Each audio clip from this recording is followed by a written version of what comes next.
Hey YouTube, Tristan Blaze again for another Legacy deck tech. This is going to be a part 2, actually.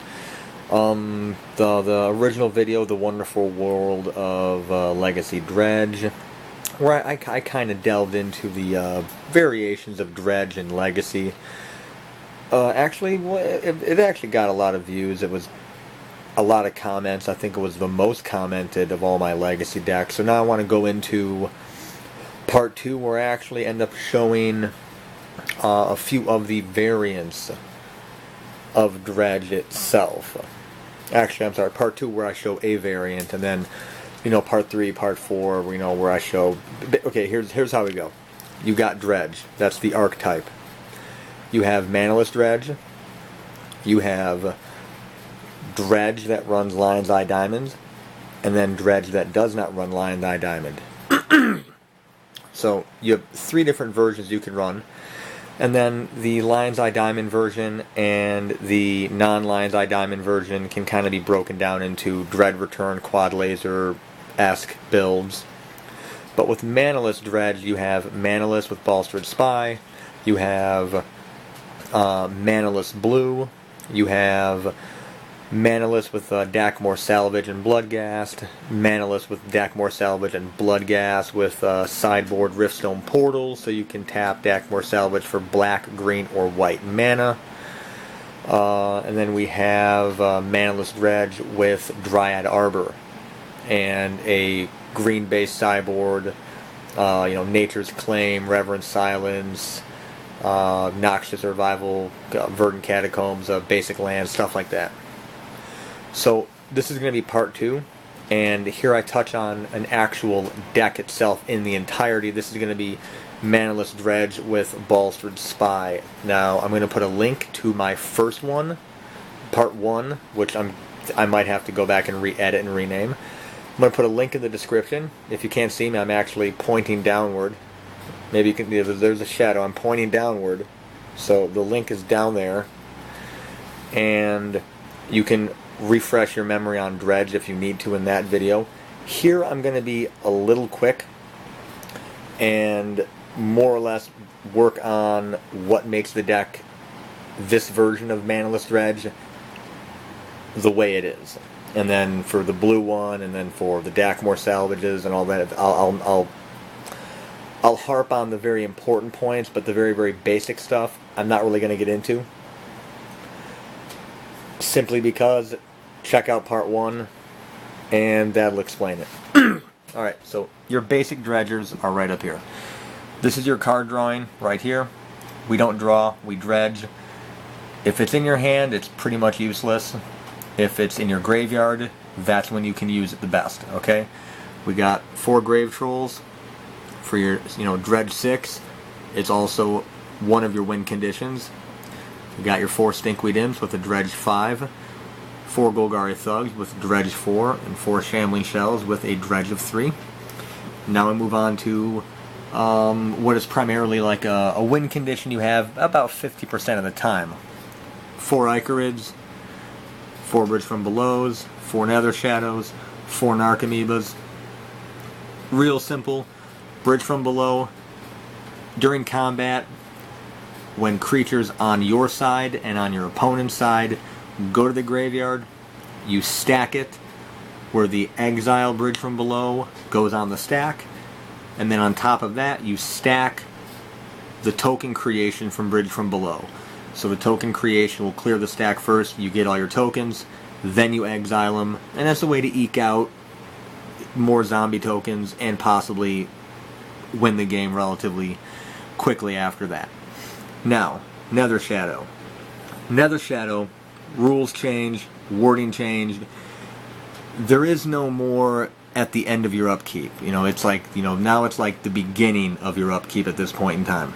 So, Nether Shadow and Icarid both say beginning of your upkeep. Here's how you do it.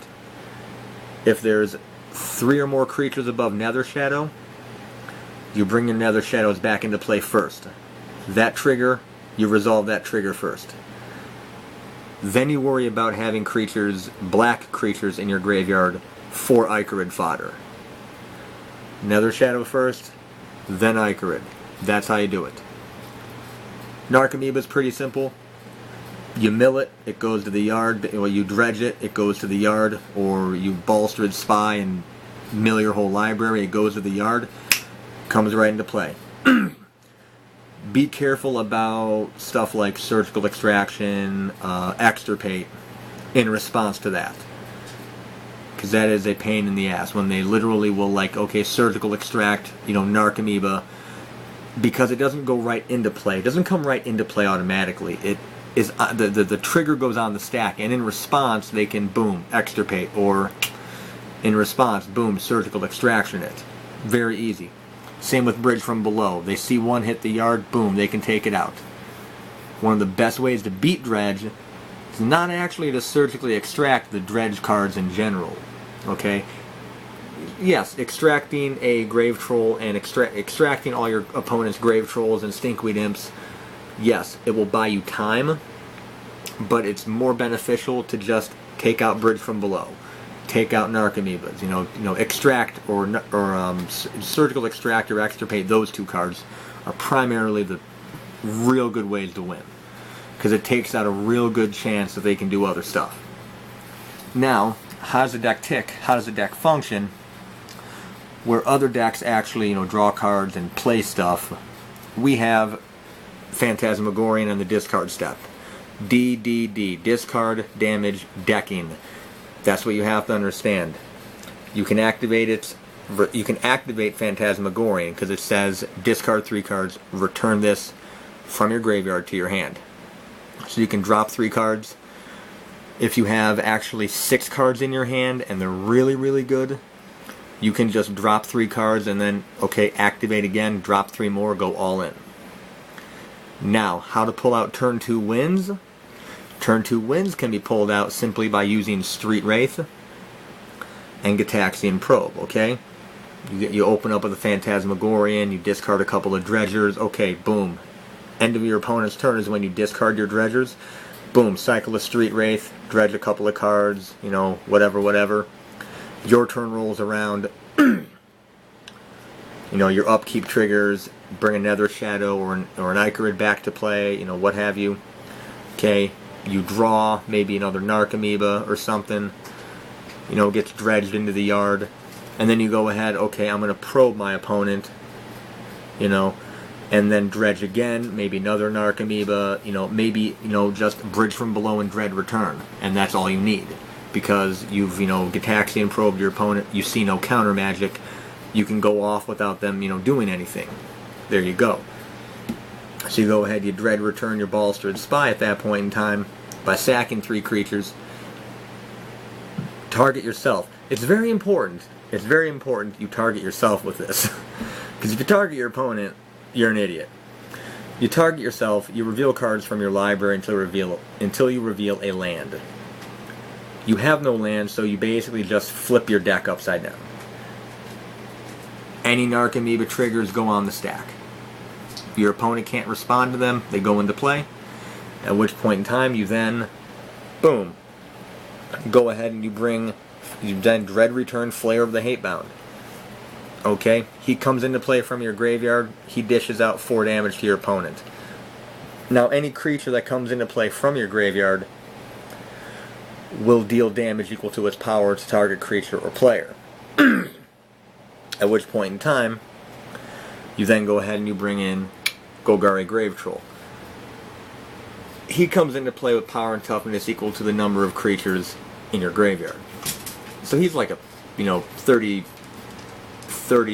something creature. So that's, on turn 2, that's normally enough to kill your opponent. And that's how the deck can combo win on turn 2. I'll say this. I've been playing the deck for a while. Half the time I do a combo win. Other half the time, it's swinging with Ichorids, zombie tokens, Nether Shadows, and Narcomoebas. So 50-50, zombie horror beat down with illusions backing you up, and the other 50% of the time, you get your combo kill with the Grave Troll. We got our 4 Dread returns. Okay, simple. Sack 3 creatures. Flat, cast it without paying the mana cost. which works great when you have Bridge from Below, so you can sack stuff and generate tokens. So that's easy, 4 of those. 4 Cabal Therapies. And right now I actually think Cabal Therapy might be the most expensive card in the deck. It used to be Bridge from Below was the most expensive, but I think it's actually Cabal Therapy now, because Therapy's... I thought Therapy got to around $20 recently, but I'm not 100% on that. But I know Bridges are, last time I checked, around like $10. Therapies were around 20 when I checked it, but I might have checked foil prices, so I don't know. In the format, you're going to run into a lot of graveyard hate. The worst graveyard hate you can obviously get is stuff like Leyline of the Void, or, Rest in Peace, because there's literally no way you can beat it. There's no way you can beat Leyline of the Void, no way you can beat Rest in Peace. Deathrite Shaman, if you know what you're doing, you can play around it, because they can really only get like 1 card a turn. But just in case, I'm running 4 Sickening Shoals, so I can get rid of a Deathrite Shaman relatively easily. I gotta pick my dog up. Oh, you're annoying me, buddy. There you go. Okay. Now, the reason I'm running 4 Sickening Shoals in the main deck and not 4 Contagions is, I kind of got the autographed versions of Sickening Shoals. I'm running those. Only 3 autographed. Plus, I only have 3 Contagions.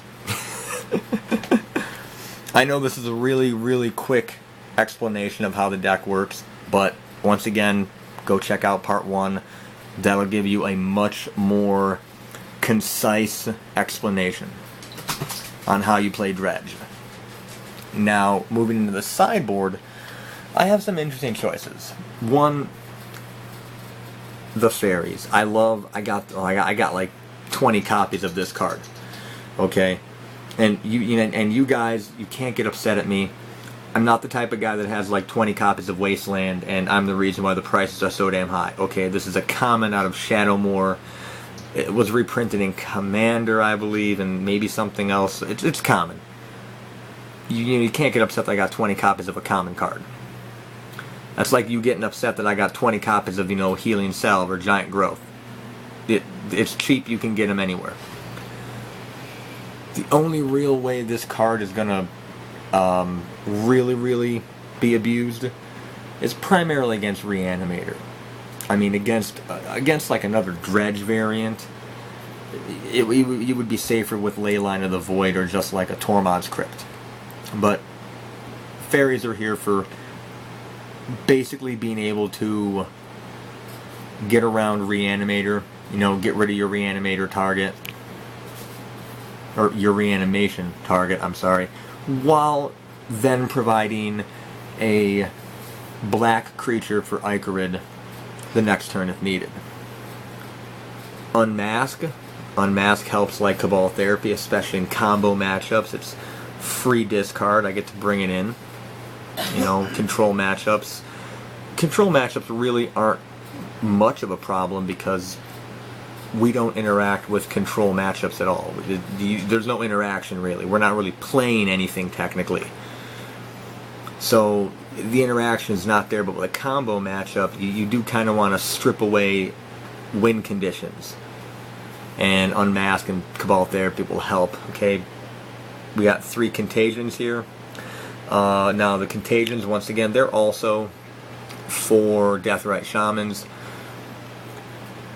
However, Contagion is different than Sickening Shoal because Shoal will only target 1 creature. Contagion, you can distribute 2 separate -2, -1 counters. So, I mean, if there's 2 annoying creatures, like, I don't know, say for example, Dryad Militant, which will exile all instants and sorceries that go to a graveyard that your opponent has, and you have. You can Contagion both copies, because it's a 2/1, so you can take them both out, and then eventually get that Dread Return, eventually get that Cabal Therapy in that yard, and then go off from there. So, Contagion can help in that situation when you're like me and you have, a 10-land stompy deck where you run 4 militants in the main deck.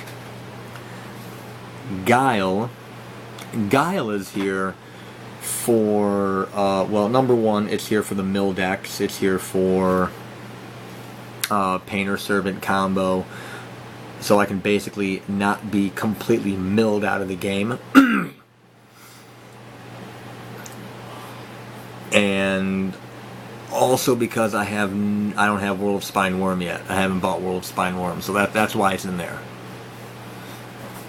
I do understand why some people run World Spine Worm. They run it, it mills, and you basically you shuffle it back into your library, and then you draw it the next turn, so you can't be milled. And it's also a good card to drop on Show and Tell, because they can drop, they'll be able to go ahead, they'll drop Emrakul, you'll drop World Spine Worm. If you can take the Emrakul hit, if the Annihilator trigger hits the stack, you get 3/5/5, Trampling Worm tokens, and you can attack the next turn with those. I, however, prefer Ashen Rider in those matchups, simply because Show and Tell is not always going to drop an Emrakul. They might drop Omniscience, it might be Omnitel, it might be Sneak and Show, where they'll Show and Tell out Sneak Attack. They might Show and Tell out Grizzlebrand. And I would rather have the ability to simply just, flying Vindicate whatever you drop. It hits Emrakul, it hits, whatever Show and Tell, unless it's pro creature, pro white, and pro black, or, pro 8 mana cost. It's, Ashen Rider's going to nuke it. Plus, you get the 5/5 creature. Now, you saw me move over from Guile to Ashen Rider without talking about Chancellor of the Annex. I'm on the fence with the Chancellor of the Annex. I really am. I like it. I like it for the sideboard because it's good if you have it in your opening hand. You get to blank your opponent's first turn, okay? And, for some decks that I run, Goblin Charbelcher, blanking my first turn, if I literally can only generate 7 mana, that gives you another turn to win. It gives you another turn to, get a Cabal Therapy or something. But at the same time, against a lot of other decks, it's basically just 4 wasted sideboard slots. I mean, I'm thinking of just getting rid of Chancellor and taking 2 extra Ashen Riders and 2 extra copies of Unmask. But, I like it because it can help. I can blank out a combo deck. I can blank a combo deck's first turn to some degree. Or, I can blank an aggro deck's first turn to give me an extra turn. It's nice. It's not a bad card. I'm not 100% sold on it, though. So this is the Baulstrade Spy version of Manaless Dredge. And this is also part 2 of my wonderful world of Legacy Dredge. Now part 3, I'm going to be talking about a newer variant, which is the blue Manaless Dredge with Forces of Will and Disrupting Shoals, and I believe it's Merfolk Rider or Water Spout Rider, some type of Merfolk that's blue and 2 mana cost. And we'll get into that on part 3. But for now, once again, it's Tristan Blaze with Legacy Deck Techs. Please like, comment, subscribe, and make lots of complaints if needed. I just really won't answer them, because that's the type of guy I am. I don't answer any complaints, not even from my kids, because I'm a boss.